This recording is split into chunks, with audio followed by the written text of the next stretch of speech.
A trip to the dentist can be an unpleasant experience for many, and no one knows that better than Dr. Ian Erasmus, who has inspected thousands of mouths.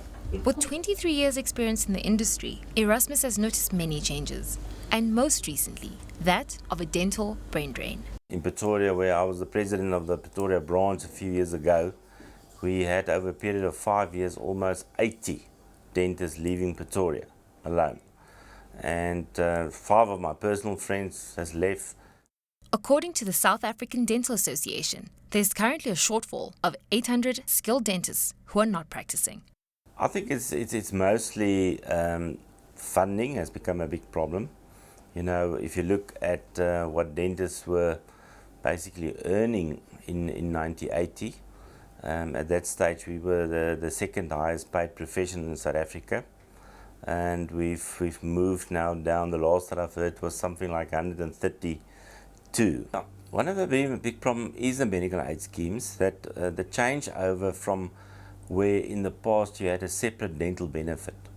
So the patients knew exactly, and we knew exactly, that was the funding available for dentistry. These days the dental benefit, there is no dental benefit on its own any longer.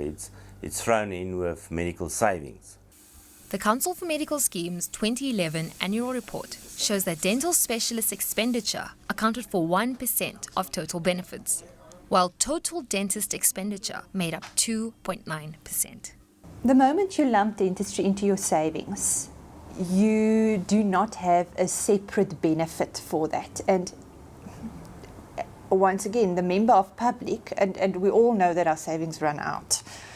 If it's not March, we're lucky. So now you've got to decide what are you going to spend your savings on. You should be going for good oral health. You should be going to the dentist twice a year, but you need to pay it from your savings. So are you rather going to get your medication for the flu that is pulling you down? If you look at the benefits that are coming from the schemes, and also just the reduction over many years, in about the late 90s, the dentistry have received about 8 to 9%, 8.8% to be precise, of the total payouts in medical schemes. In 2010 it was 2.2%. So it gets hugely eroded. And we're concerned because we think that the public is not necessarily getting the dental care that it needs. The average number of dentist visits remained unchanged in 2010, showing that oral health is not a top priority for many South Africans. Of the 8 million medical aid beneficiaries, the average number of visits to a dentist is 0.5 per year.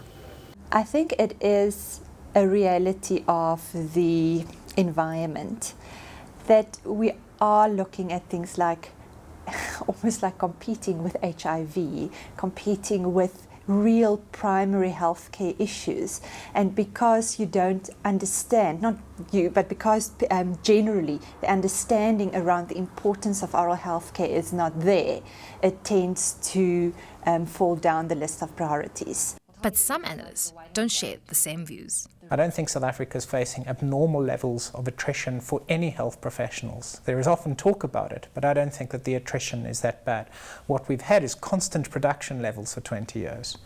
That's the problem, and our population has been changing. And we have not had an adequate number of dental posts being created and maintained within the public sector. If medical aids don't cough up a bit more, and South Africans don't visit their dentists more regularly, many of us may have to extract teeth the old-fashioned way. Because if the dental brain drain continues, there may not be enough dentists to keep the country smiling. Candice, Cupido, Johannesburg, South Africa.